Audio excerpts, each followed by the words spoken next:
Welcome to Penrose Learning, where we make understanding easy. You start by verifying essential prerequisites and then begin immediately.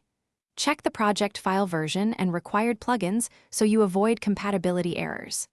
Next, place the files in one organized workspace while keeping original folders intact. This preserves relative links. Once done, open the primary project file in the recommended application and allow it to load local assets.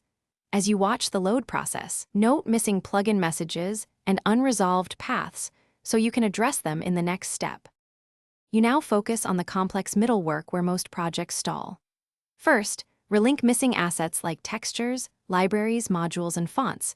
Use the app's relink tool and point to your workspace. Then install or enable any required plugins, making sure their versions match the project specification to prevent runtime errors.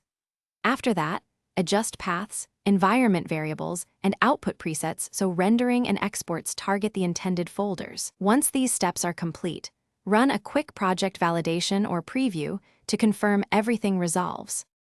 You finish by producing a final build and verifying results so delivery is reliable. Export or render a full output to validate that assets, scripts, and settings behave as expected.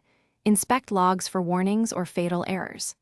Once satisfied, duplicate or commit the working workspace and add a short README with version and dependency notes so future users repeat this success. If errors persist, isolate the failing asset, check the application logs, and if needed, revert to a backup copy. This single troubleshooting step usually resolves stubborn failures. Thanks for watching. If this was helpful, leave a like and consider subscribing. See you next time.